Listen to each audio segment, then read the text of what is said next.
Hello students, welcome back to my YouTube channel Tech of MH. আগৰ দৰেই হ'ব 2025 চনৰ মেট্ৰিক আৰু এছএছ পৰীক্ষা জাস্ট কোৱেশ্চন পেপাৰত 4টা সেট থাকিব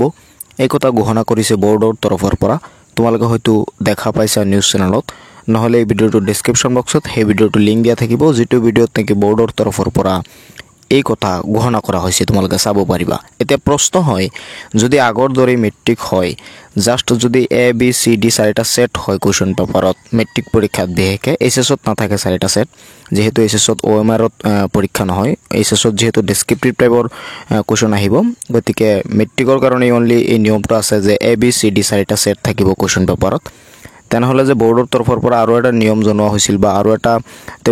এটা নিয়ম দিছিল যে এমসিকিউ আৰু থিওৰি দুটাতে সমানে পাস কৰিব লাগিব আৰু কনসেপ্ট বেস কোৱেশ্চন আহিব সেই নিয়ম দুটা কি হ'ল সেই নিয়ম দুটাৰ চেঞ্জ হৈ গল নেকি বা সেই নিয়ম দুটা 2025 চনৰ মেট্ৰিক পৰীক্ষাত নাথাকে নেকি আজিৰ এই ভিডিওটো তোমালোকে জানিব পাৰিবা ভিডিওটো সম্পূৰ্ণৰূপে চাবা এটা সৰু ইনফৰমেশন কিন্তু খুব গুৰুত্বপূৰ্ণ তোমালোকৰ জানিব লাগিব তো স্টুডেন্টস বৰ্ডৰ তৰফৰ পৰা যিখিনি কথা জনোৱা হৈছে সেইখিনি তোমালোকে নিউজ চেনেলত দেখা পাইছা তেওঁলোকে ঘোষণা কৰিছে বৰ্ডৰ চেয়াৰম্যানে ঘোষণা কৰিছে যে আগৰ দৰে মেট্ৰিক পৰীক্ষা হ'ব just A B C D 4টা সেট থাকিব কোৱেশ্চন পেপাৰত আৰু ওএমআৰত তো এইখিনি তো থাকিবই লগতে তোমালোকক আগতে যে জনোৱা হৈছিল যে এমসিকিউ তো পাস কৰিব লাগিব লগতে ডেসক্ৰিপটিভ টাইপৰ কোৱেশ্চনটো পাস কৰিব লাগিব আৰু কনসেপ্ট বেস কোৱেশ্চন আহিব কোৱেশ্চন ডাইৰেক্টলি অনুশীলনৰ পৰা নাহিব পাৰে সেইখিনি নিয়ম থাকিব কিন্তু তেওঁলোকে এইখিনি কথা উল্লেখ কৰা নাই যেহেতু তেওঁলোকে আগতে নোটিফিকেশন বা আগতে নোটিস দি দিছে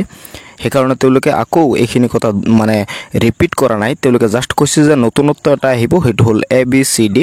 4টা সেটৰ কোৱেশ্চন পেপাৰ মানে সেট কৰা হ'ব 4টা সেটত কোৱেশ্চন পেপাৰ প্ৰস্তুত কৰা হ'ব এইটো নিয়ম যেহেতু আগত কেতিয়াও নাছিল সেইকাৰণে এই নতুন নিয়মটো তেওঁলোকে খালি হাইলাইট কৰি আছে কিন্তু বাকিখিনি নিয়ম যে আছে এমসিকিউ তো পাস কৰিব লাগিব ডেসক্ৰিপটিভ টাইপৰ কোৱেশ্চনটো পাস কৰিব লাগিব কোৱেশ্চন কনসেপ্ট বেস আহিব আৰু কোৱেশ্চন ডাইৰেক্টলি অনুশীলনৰ পৰা নাহিব পাৰে সেইখিনি থাকিব যেহেতু তেওঁলোকে আগতে নোটিফিকেশন দিছিল সেইখিনি কথা এতিয়া হাইলাইট কৰা নাই কিন্তু মেইন যেটো কথা বা মেইন যেটো নতুনত্ব হেতুহে তেওঁলোকে হাইলাইট কৰি আছে হেতু হল যে কোৱেশ্চন পেপাৰত 4টা সেট থাকিব এ বি সি ডি 4টা সেটৰ কোৱেশ্চন পেপাৰ হ'ব মেট্ৰিক পৰীক্ষাৰ্থীৰ কাৰণে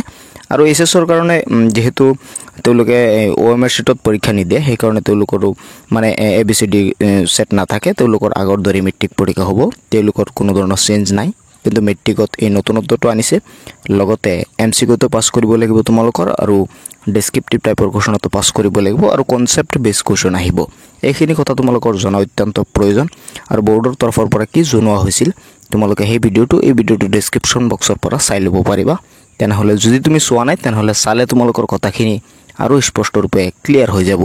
তো এইটো আছিল বৰ্ডৰ তৰফৰ পৰা এটা সৰু আপডেট মই তোমালোকক জনাই দিছো ভিডিওটো শেয়াৰ কৰি দিবা যাতে সকলোৱে চাব পাৰে চেনেলটো সাবস্ক্ৰাইব কৰি ৰাখিবা পৰৱৰ্তী ভিডিও পাবলৈ